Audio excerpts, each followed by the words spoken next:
hindi na kayo mag-aaway ng inyong karelasyon dahil sa mga tukso na hindi niya maiwas-iwasan. Ganon din po mga bossing ko, hindi na kayo mag-aaway ng inyong pamilya or kaya po kayo mismo hindi ka na mamumblema dahil lagi kang walang pera.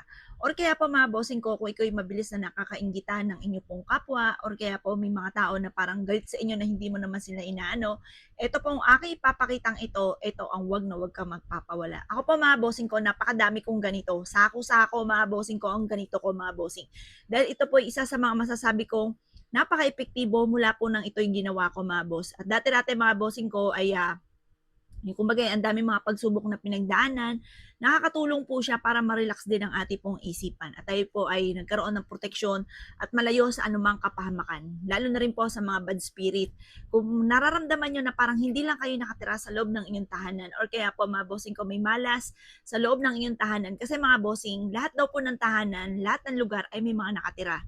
Paano na lamang kung ang pumasok sa loob ng inyong pong bakuran ay negatibo? O paano natin masasabing negatibo po yan? Unang-una, kung lagi kang walang pera, lagi nag-aaway ang inyong pong pamilya, lagi kang may karamdaman, or mailap ang swerte kahit anong gawin kayo ay sa wala't wala. At napakarami pa mga pagsubok na pinagdadaanan. Kaya kailangan meron kang ganito.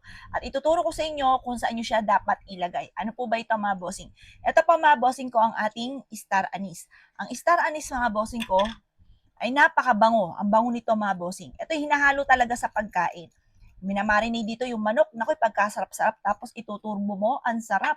At yung aroma nito ay kakaiba mga bossing ko na nagbibigay ng proteksyon. Yung amoy po nito mga bossing ko ay nagtatabay ng mga bad spirit. Ito po ay pwede nyo ilagay sa isang mangkok.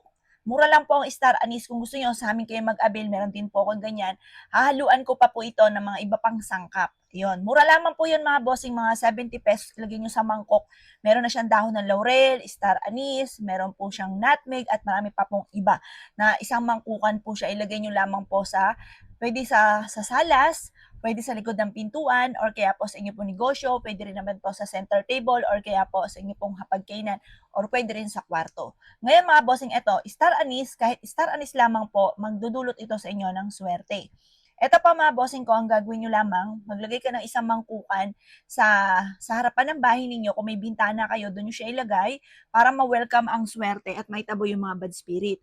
Pwede ka rin maglagay sa bawat sulok ng inyong tahanan, upang sa ganon, kayo po'y mas mabilis ang hatak ng swerte, lalo na sa pera, at maitaboy ang mga kamalasan, yung mga bad spirit na yan. Sabi nga po nila, magpauso ka ng Tuesday or Friday sa may altar ninyo para makatawag ka ng good spirit at matupad ka agad ang mga wishes po ninyo. Pwede rin po mga bossing ko na maglagay ka ng ganito sa ilalim ng inyong unan para hindi kayo lagi nag-aaway ng inyong karelasyon at hindi ka lagi namumblema sa pera. Maglagay ka na ng ganito sa inyo pong wallet at ang dulot nito ay swerte. Pwede rin naman po na maglagay ka ng isang mangkukan sa negosyo nga po ninyo para kasi yung amoy po nito, nagtatawag ito ng swerte.